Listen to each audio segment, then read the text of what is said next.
Have you ever wanted to play Punch-Out against an overgrown vagina? Because boy do I have the game for you. Callisto Protocol is currently planting headfirst into the dirt, having eaten shit since day one for a myriad of reasons. Nice. And it's continuing to gobble up those nasty skip marks in the form of vastly underperforming sales. And now they get a cenesm review too. You're special. Well, actually, I kind of like this one, even if it's sort of forgettable, not very scary, doesn't have that great of a story, even amazing gameplay. But you know, recently the game director of God of War Ragnarok said that their first priority is to bring every aspect of the game to an 8 before they flesh them out to a 9 or a 10. Meaning that if you got combat, that'll blow your gamer girl panties off, and you have the choice to keep tuning that baby until it's practically dripping in perfection. But at the same time, you got animation that barely rival the pristine quality of Eiffel 65's hit music video Blue, that maybe it will make sense to give those animations a facelift. Maybe pay for that dick extension surgery. And check this out, all of a sudden your game plays well enough and looks presentable to both, giving the player a much more pleasant experience overall. And in a way, I feel like this team at Striking Distance Studios, which is a metal-ass name by the way, operate by similar flaws, but instead of aiming for 8s and 9s across the board and dialing things up to a 10 when there's time left over, they shot for a decent 7 in most cases. But since they let a dyslexic gecko plan out their schedule, they were left with elements that range from 5s to 8s, leading to a very confusing mesh of quality. Because as things stand right now, this is the equivalent of the most beautiful basement-dwelling goblin of a game I've ever seen. Never before have you seen such detailed, handcrafted, grotesque rooms and characters that are just so fucking empty. But even in its empty nature, there's plenty of fun to be had here. The frustrating thing about Callisto Protocol is that it's got all the puzzle pieces right there. And then someone, cemented grandpa, stumbled into the office and just ate some of the pieces and left us with an unfinished board. A board that's got nails, cardboard, and sawdust thrown on top. Some broken glass and leftover M&Ms too, because you know, it's edgy.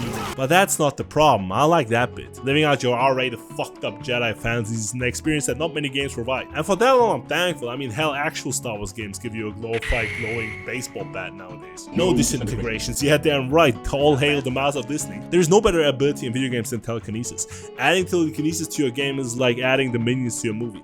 All the moms will love it. Except I'm the moms, and the minions is telekinesis.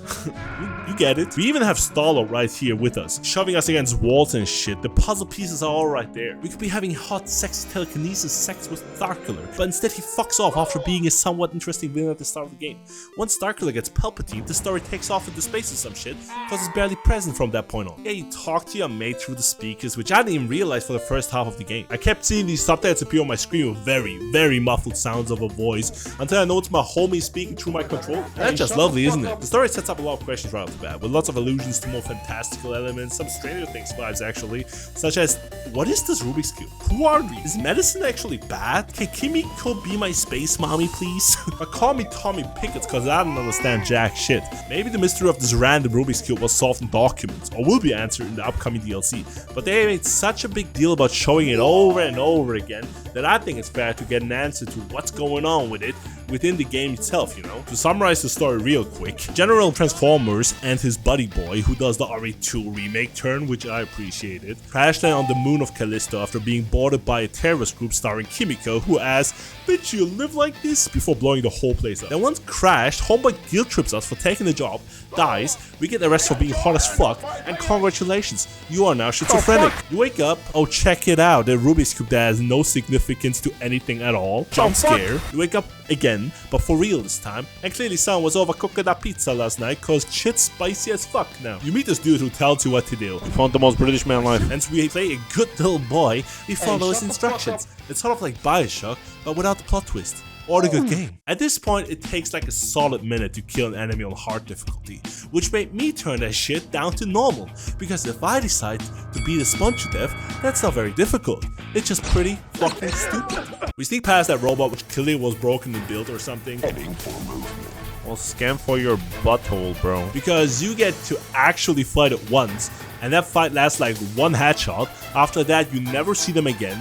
Well, in an interesting way, that is. Because they make for good set dressing, I guess. So they just kind of like fucking twerk around in every corner, which takes me to the horror aspect of the game. Look, all the macaroni sound effects and Jacob sound effects creep me the fuck out when I first played the game. They say the fear of the unknown is often the scariest thing, because we sort of fill in the blanks, and at this point I did not know what to expect from this game, which amped up my spook factor a shit ton. Every sound, every weird looking shadow, all those shit stains on the wall, it was quite thrilling and got me pooping my pants a bit. Ah! Where is he? Ow! Ah! But really quickly, the game runs out of tricks. Imagine a magician who you watch from afar. He creeps in the shadows, there's fog and fucking spores and nails flying around, I don't know. Point is, it's hard to make out what he's doing, but you still manage to see the trick and are fooled by it. Now if this magician continues the same tricks over and over again, and at some point, the janitor walks in, cleans out the room, wipes the shit off the floor, picks up the nails with his fucking face or whatever, making it much easier to see the trick, you would think the magician would try to spice up his magic, right? Maybe insert some new distractions, because well, you familiarize yourself with what he's been doing and the veil of shit has been lifted. But in Callisto Protocol's case, the magician just gets fucking lazy and starts asking, is this your card? After which his sets falls on the table, revealing it's all the same fucking card. It's just not very scary, especially since they barely throw in any new fear factors. I mean, they do add the we have clickers at home version onto their game, which are possibly the easiest enemies since actually, maybe since the runners from The Last of Us. But even those guys, who are supposed to be the easiest enemy type in that game, have better hearing than the enemy type who can only hear. And they can see too. Well, sometimes they can. These two just roam around in literal circles, if not stand still, right by spikes of death, and do not hear you kill one of them. It's like you got a bunch of slow-ass children play hide and seek, but nobody explained the rules to them, so they neither hide nor seek. And why don't I hide from your game and you seek better game design? Instead, they play a game of musical chairs without the chair or the music.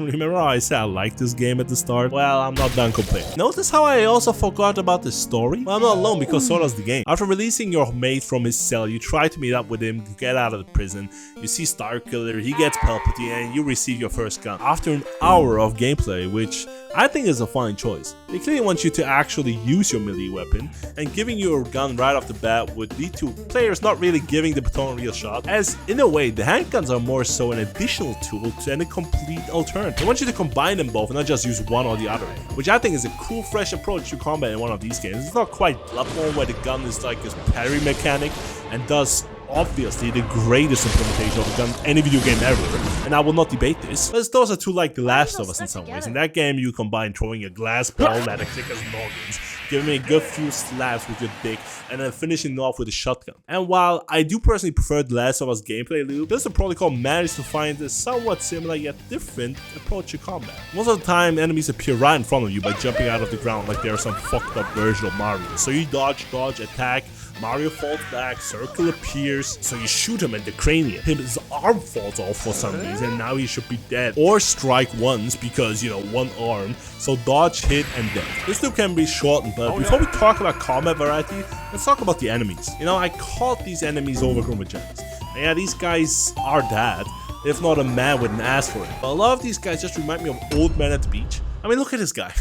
The enemy variety and even the variables and designs of the enemy types are quite disappointing. You got the elderly folk, the average McDonald's enjoyers, the prolapse asshole guy, cat dog, bad acne. The whole squad is here, and your approach to find them isn't all too different. Just throw them into the conveniently placed spiky walls, and that's that. But the good thing is, throwing the enemies into the spiky walls is actually very satisfying. And I know a lot of people have criticized the game for not being fun when you have to fight multiple enemies at once, but I actually liked it when it was like a bigger room with a couple of different enemy types that are also allowed different approaches to taking each enemy out. The guns feel pretty good in my opinion. Having to cross between a boxer, a gunslinger, and a fucked up janitor all at the same time was pretty fun to me. Because sometimes you got two boys just swinging their dicks at you, and the dodge mechanic clearly isn't made for this, so you can't just submit and let them have it. And that can be quite frustrating, but let's try and stay on the positives. Walking in that snow area was quite refreshing after being underground for most of the game. The idea of having these whack-a-mole bastards frozen in ice, with some of them waking up once you walk past them. It's a neat idea, but that whole section does not last all that long,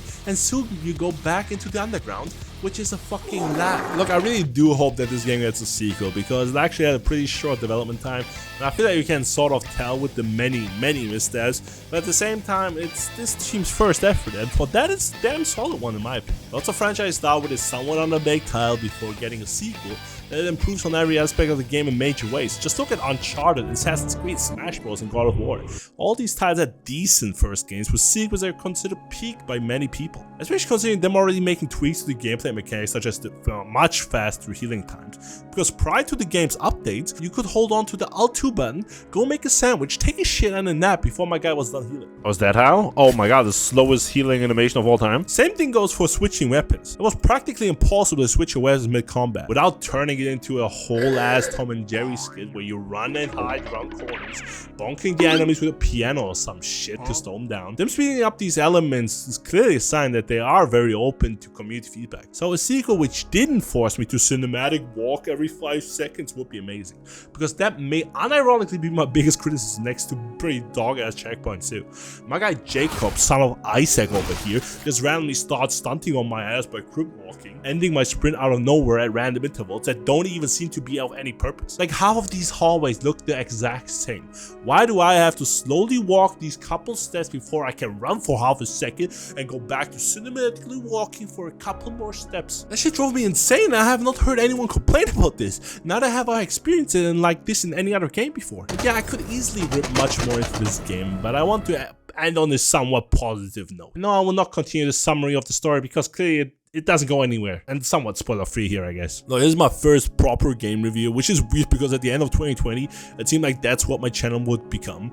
But then I started streaming, so it became a highlight channel, and finding my channel's identity is still something I'm struggling with, but I feel good about this format, and I hope you guys do too. I got more grander topics coming up, such as a deep dive into press start screens and much more, so stay tuned for that, and love you guys, bye.